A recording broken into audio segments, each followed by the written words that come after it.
Hi, everybody. We're back.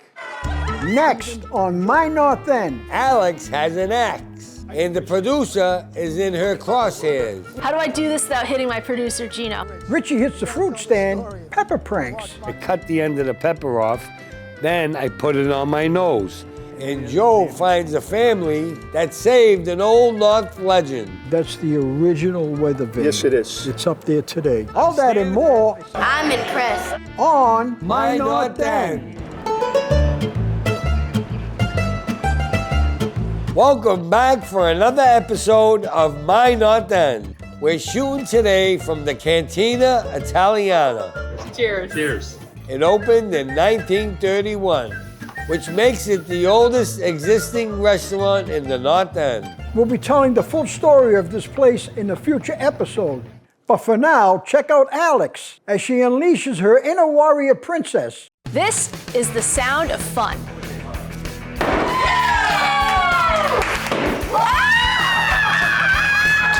I'm here at the Axe Throwing Club Boston. I'm Brendan Hogan. I am the co-owner and general manager of Axe Throwing Club Boston.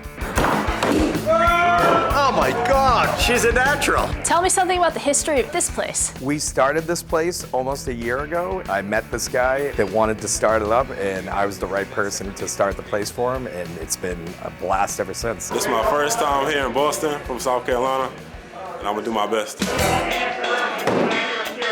Can't get any better than that. And I promise it's my first time. Ask him, that's my first time. I'm impressed. This is an incredible amount of fun, but this is a full-on sport too, and people take it very seriously.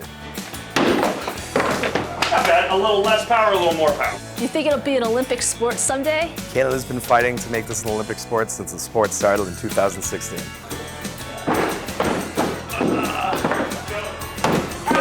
Great date spot.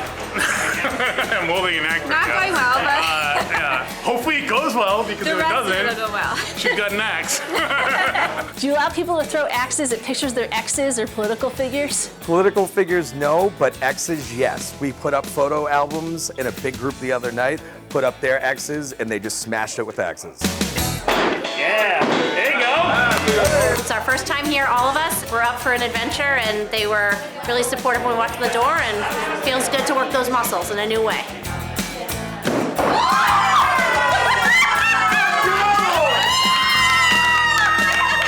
I begged you to get a bullseye, and you got a bullseye. I did. You know, it's a winning kind of day. Brendan, I'm very excited to be here. I've always wanted to try this place. Well, let's get to it. Alex, here's your axe. Where do you even get one of these? You don't just go down to the hardware store, do you? Special order from Canada, baby. How do I do this without hitting my producer, Gino? I'd appreciate that.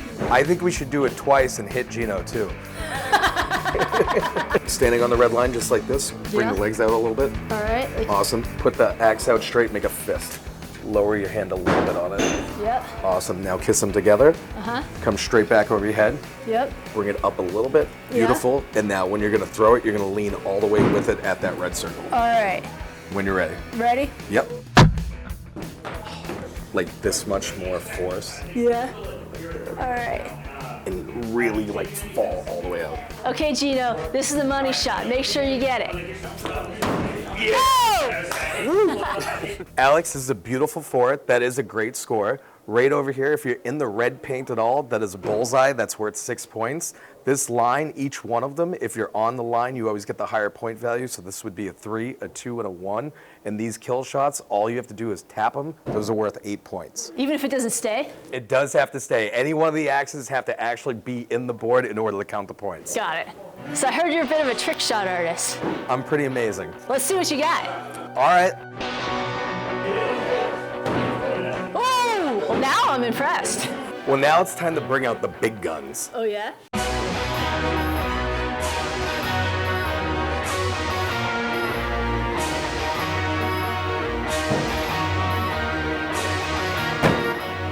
How do you like them apples? Brendan, thanks for having us in. I'm gonna throw it to the guys now. Hey guys, catch. Wow, Joe, it's a good thing she likes us. You're right, Richie. Next up, a real North End gem. I'm standing in front of the oldest fruit store in the North End. They have no sign, no phone, and of course, no Wi-Fi.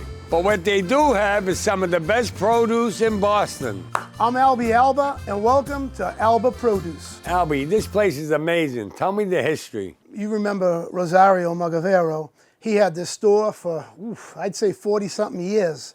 I was young, I was kind of working with him. One day he wanted to retire. He was just about 80 years young. I took it over and loved what I do and kept the tradition going, and that's it. You know, I could have never done this before. I mean, this is all because of my beautiful wife, Kim.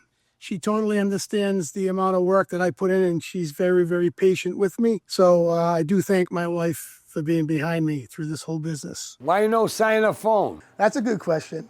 You know, it was like that way back then, so I kept it the exact same. People know, they come in, they get something good. So yeah, Rich, it's like it's a neighborhood thing. It's all word of mouth. Why do you like being in the North End? Look at this place. It's like a village here. Very family oriented. Everybody that walks by, either they come in, they wave, whatever. This is probably the best place in Boston to be. You got everything you need to? Yes, and I even bought extra stuff too. The food's good, and also you can talk to the people here too. They're so nice. What kind of stuff do you have here? Of course, all the different types of fruits. There's everything from fresh pasta to dry pasta to canned goods, all different varieties of just yummy things. Ali, can I get some dates, please? Sure thing. Best dates in the city. Don't go anywhere else. I specialize in a lot of different vegetables that you don't see in many stores. Cardoni, escarole, rabi, stuff like that. Broccoli rabe, Albie. Yeah, exactly. It's a bitter green. Bitter is always good for you. We chop this up. We saute it in garlic and oil. Some hot sausage. Mix it with a little macaroni. And my God, this is heaven right here. What the heck is this thing? This is what I was talking about earlier. This is something that's very hard to find. It's called cardoni. And what they do is they peel it. So each rib, they peel off. It's like a string. You chop it up. You can saute it in the garlic and oil. You can steam it if you want. And then you fry it like a chicken cutlet. And it tastes just like a fried artichoke. Hey, Rich, you got to tell the story of when you walked by one day and stole a pepper from Rosario. I used to walk by Rosario's, and I used to take pieces of fruit, and Mr. Rosario used to look out the door and go to see what I was doing. Until one day, I grabbed the wrong pepper, thinking it was a sweet pepper. I had some fun with my friends over at the library. We were all hanging out front. I cut the end of the pepper off. Then I put it on my nose. And everybody started laughing. Me thinking it was a joke too.